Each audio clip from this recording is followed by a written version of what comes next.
Mesdames, Messieurs, bonsoir. La famille est au cœur des préoccupations de l'Église. Vous le savez, un synode sur ce thème est prévu en octobre 2014.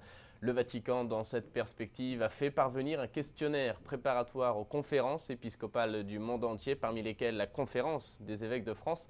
Elle est réunie depuis hier en assemblée plénière à Lourdes et la famille était justement au cœur des discussions de cette première journée. Écoutez les réactions des évêques de France. Ils sont interrogés par nos confrères de KTO.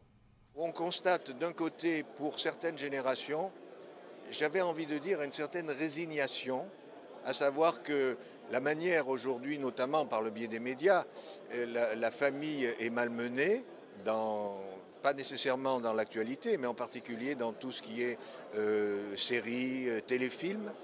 Et en même temps, de l'autre côté, parmi la plus jeune génération, une réaction assez vive par rapport à tous les débats auxquels on a pu assister pendant le printemps. Donc c'est à la fois source d'espérance parce qu'on sent qu'il y a un mouvement de la part des jeunes qui ne sont pas prêts à accepter n'importe quoi.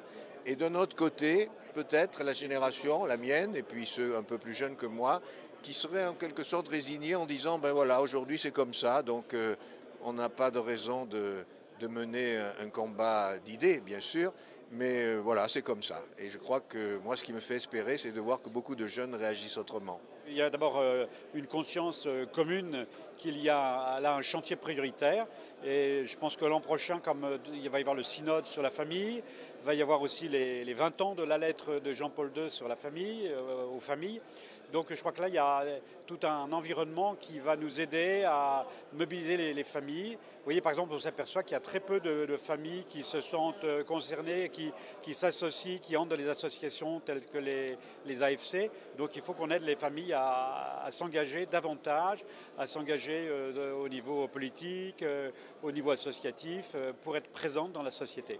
Et ma grande question, c'est que pourquoi sont-elles si peu nombreuses, adhérentes aux associations familiales catholiques, alors que toute notre activité pastorale dans les paroisses concerne les familles, avec les futurs mariés, les parents qui demandent le baptême pour leurs enfants, la catéchèse, nos établissements catholiques. Alors voilà, mon interrogation, c'est comment pourraient-elles être plus nombreuses?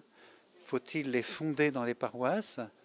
Faut-il développer les associations familiales à l'intérieur des unions départementales des associations familiales? Voilà mon interrogation et je souhaitais la partager à mes frères évêques.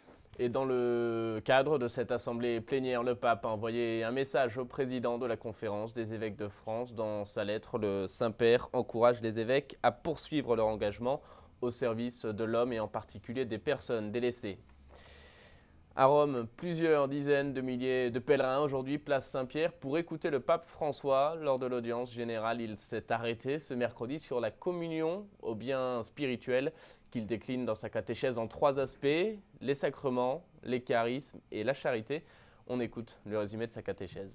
La communion des saints est aussi la communion au bien spirituel, les sacrements, les charismes et la charité. Les sacrements expriment et réalisent une profonde communion entre nous. En eux, nous rencontrons le Christ et par lui, nos frères dans la foi. Ils nous invitent à être missionnaires et alimentent en nous une foi qui sait résister aux idoles.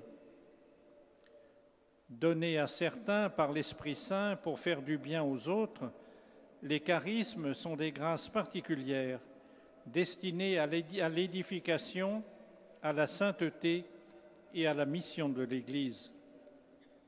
Ils aident à grandir dans la charité.